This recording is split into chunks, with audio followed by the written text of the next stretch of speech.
I'm Rob Kircher, and welcome to our 1905 cottage restoration. It's an ongoing series of episodes with my wife Barbara and I restoring this newly purchased diamond in the rough behind me. Now, call us crazy, and we probably are, but we believe that we can turn it into an absolute showstopper. However, we also know there are many inherent problems. There are plumbing problems, electrical problems, insulation problems, and a myriad of other problems still hidden within her walls. And trust me, folks, they're there. So stay with us as we spend time, money, and effort in transforming this beauty into an incredible restoration. Coming up in episode 9, I'll be cutting our butcher block countertops in the snow. Next, I'll be gluing and installing them in our newly transformed laundry pantry room. And then when the snow melts, I'll be repurposing our old louver bifold doors. Now, my wife Barbara will be busy giving our dining room furniture a new color and upholstering its chairs. All that and more will be coming your way, and as always, please subscribe, like, share, and comment, and folks, it is greatly appreciated.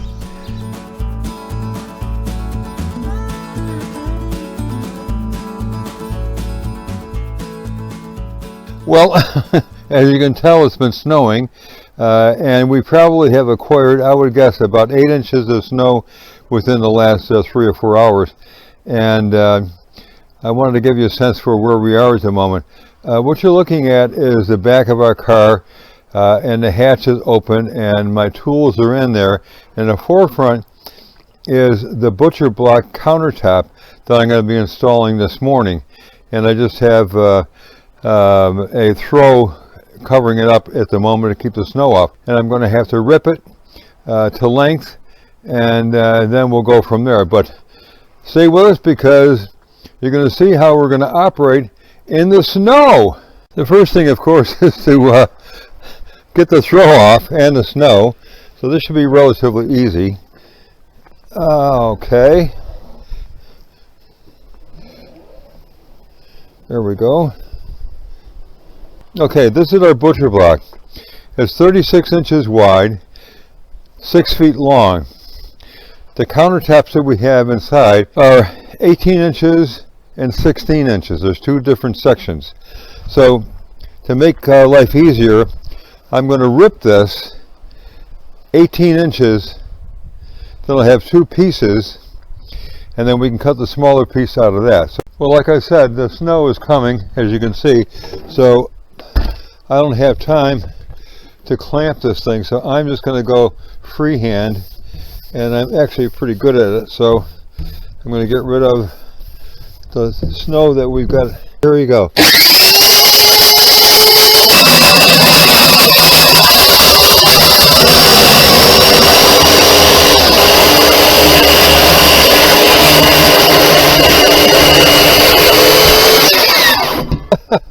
There we go. Folks, I made it, and just in time, because the sky is getting very black over there. I cut it for length, and this is the other piece that we have to do the other countertop. So I think we're in good shape, and stay with us because this is a snowy adventure. Okay, folks, what I'm going to do is take this one piece, slide it in the back of my car here, get it out of the way so I can then do that cross cut. And life is good because the snow is sort of slowed down for a while here. So I'm just going to slide this in. It's heavy.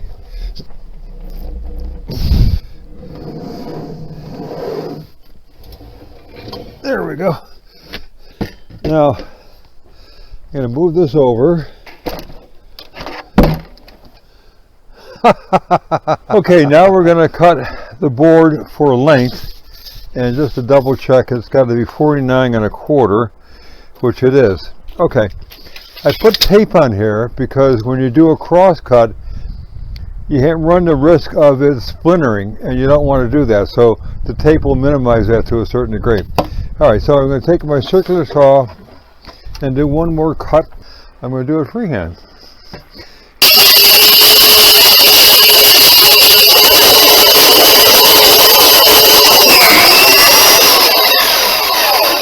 There we go, gang. I think we're good. Okay, now what I'm doing is cutting the butcher block to length. And this is a small section that's going to be part of the L shape of that first part. And this board is going to be a standalone countertop in the other part of the pantry. So I'm going to cut this for length, and then we'll cut the other one.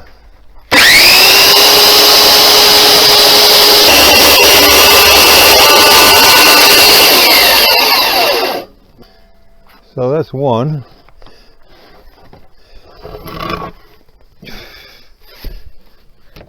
Okay, here we go.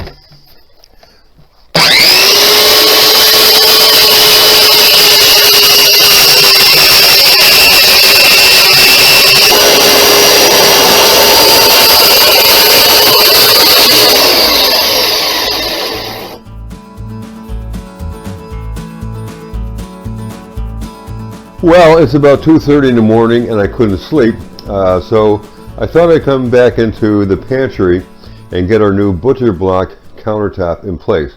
And it's been glued up with biscuits, and it's had 24 hours to dry, so it should be ready to go. So I'm going to take my Bessie clamps off and then put some liquid nail down, and we're going to probably have to shim it in a corner to make it nice and level, and then put it in place and then run a bead of clear caulking around the edge. So that's the plan. Okay, I put a shim in this far corner because it was a little uneven, and I think that solved the problem. And let's just see, perfectly level and perfectly level. So we're good to go. Okay, so I ran a bead all the way around the edge of the countertop and put it in place. So now I'm going to wait till tomorrow morning, again it's early, and then run a bead of clear caulking around the edge and we'll be good. So right now it's going nowhere, it's very solid, and I think my wife will be very happy. Now I'm going to do the small little countertop. So you don't need any clamps, any nails, any screws. This construction adhesive is plenty strong enough to hold it in place, and the sheer weight of the butcher block is so heavy that frankly it's not going to go anywhere.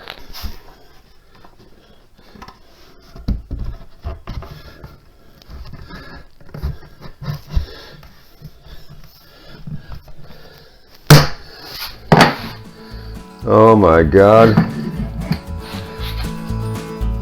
Life is good.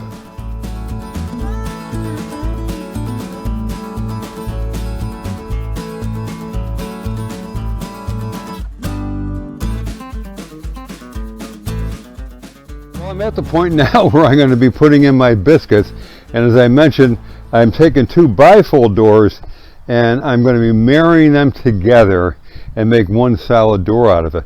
Now anytime you do that, you got to make sure your doors are perfectly aligned, especially when you're using a biscuit cutter and biscuits. So what I've done is I've taken my framing square and I've gone along, I've lined the two doors up and drew lines about every 6 to 8 inches, something like that. To me, more is better, particularly when you're bonding two surfaces together, in this case two bifolds, to make one solid panel door. So the thing with the biscuit cutter, and this is probably one of my favorite tools, is it's a wonderful thing. If I can get this thing around it, there's a little dot here, red dot, and you want to line it up perfectly with each one of these lines, and you're going to start it and you're going to push it, and when it does, it makes a little groove in the edge of these doors. And then what you do is you're going to put some glue in there, but you take one of these biscuits and you slide it in that groove. And they call them biscuits because it kind of looks like a biscuit. And what happens when you put them in there with the glue and you clamp it, this will start to swell as it dries, and that'll really give you a very tight bond. And make my first biscuit cut. And go right down the line. Second one. Third and so forth. If you can see that, you see the groove it makes? Alright, that's perfect for putting our biscuits in. So I'm going to continue this on both sides of these doors.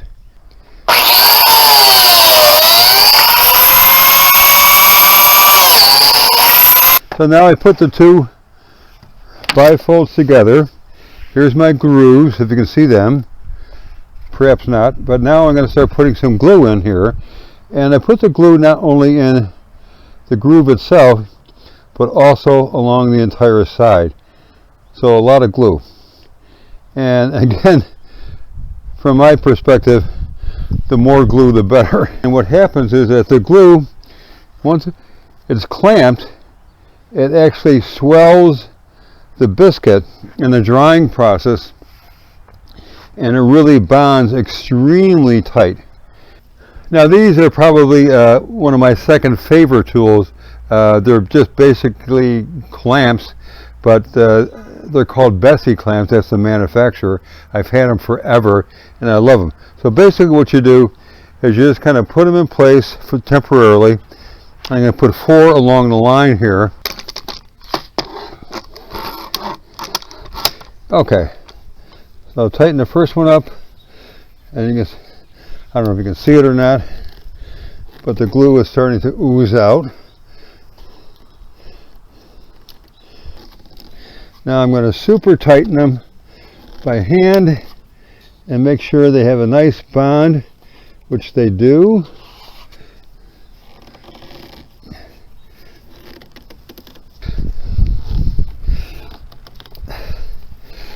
Okay, now I'm going to get a wet sponge and just wipe off the excess glue.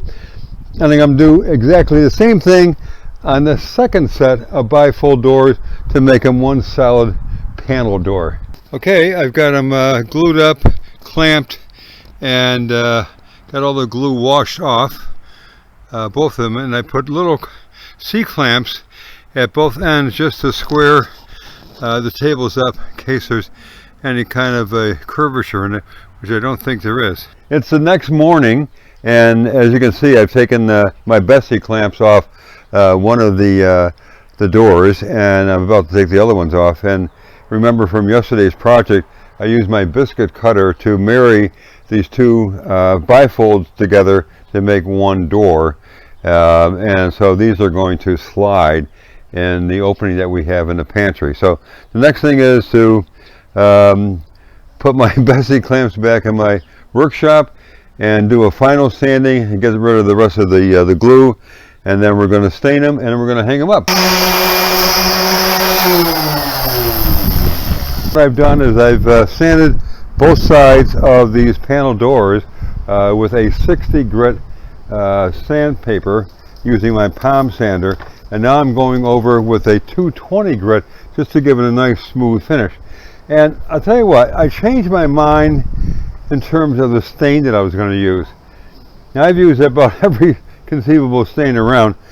I'll tell you what I don't like. I don't like the stain that's mixed with polyurethane. It's like a one coat. It just, to me, it's an inferior product, and I just don't use it. The old standard has always been for me is to put the stain down and then put the polyurethane on top of it. Now in this case, I'm going to use gel. If you haven't used gel before, I highly recommend it because it's just a fabulous product. It pretty much covers anything and everything when it comes to this kind of application. And it's just a very solid color. It just looks fabulous. So highly recommend it. So that's what I'm going to be putting down. I'm putting down a cherry gel, which is going to look a lot like this. And so that's the next step. So right now I've got to finish my 220, and when that's done I'm going to apply the gel. So I hope you stick around and watch how I do that.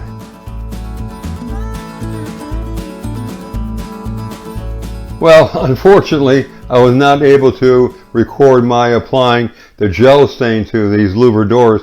The problem was that all of a sudden the sky just opened up and it was raining buckets. I mean, cats and dogs.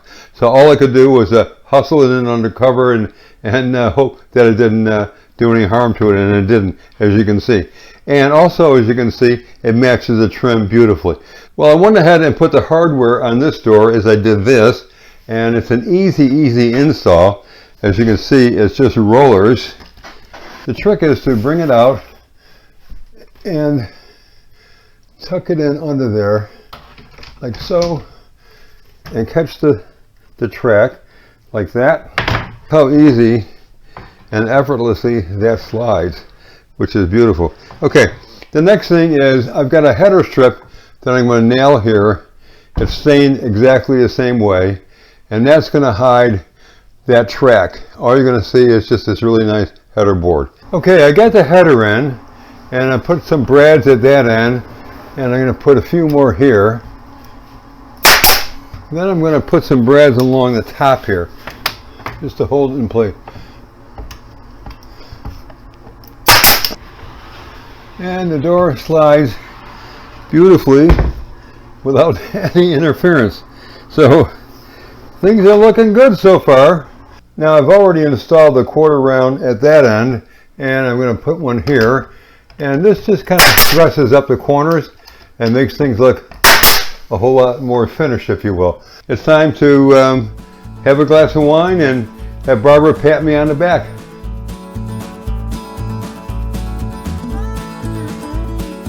My wife Barbara is multi-talented. First of all, she is an incredible gourmet cook, but she's also an interior decorator, and you'll see she's also a colorist. Now, I've mentioned that a number of times before, and she just has a way with color, and people will ask her to choose colors for their house and for various rooms and so on, and she's did it again for us right now. There are 6 chairs that are part of the dining room set. They're original to the home.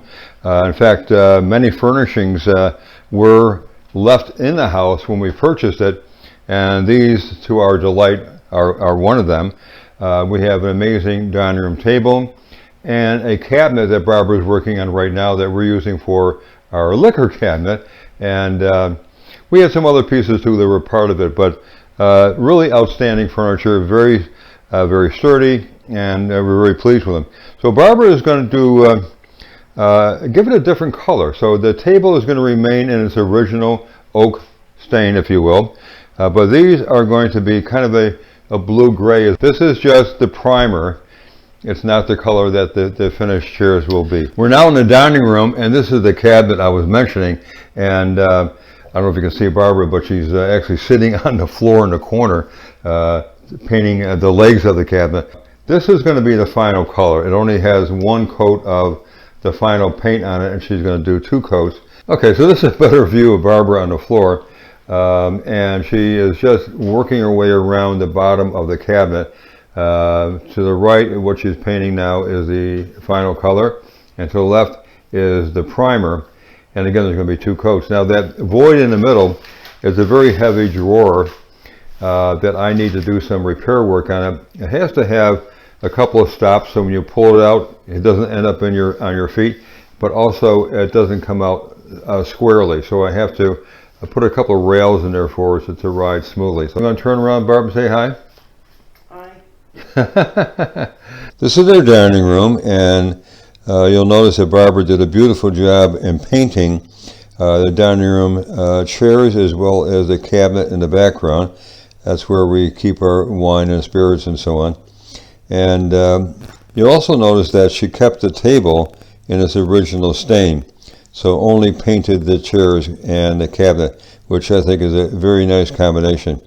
Now she also upholstered the chairs, and I'm going to give you, Barbara went to a fabric store and found this outstanding fabric that couldn't be better in terms of matching the color of the chair as well as just the overall feel of the room, and absolutely amazing.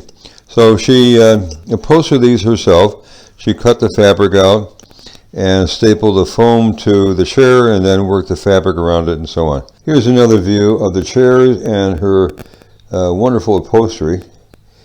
And again, notice that she left the dining room table in its original stain. I hope you enjoyed the episode. Now, coming up in episode 10, I'll be insulating the restored shed. Then I'll be cutting paneling for its walls during a heavy downpour. And folks, it was raining cats and dogs. And finally, I'll be applying a special paint to its walls. Now next, Barb and I will be upstairs where she picked out a very cool wallpaper for the bathroom, and I'll be hanging it. All that and more is coming your way, so stay where you are. And don't forget to subscribe, like, share, and comment. And folks, as always, it is most appreciated. Thank you so much.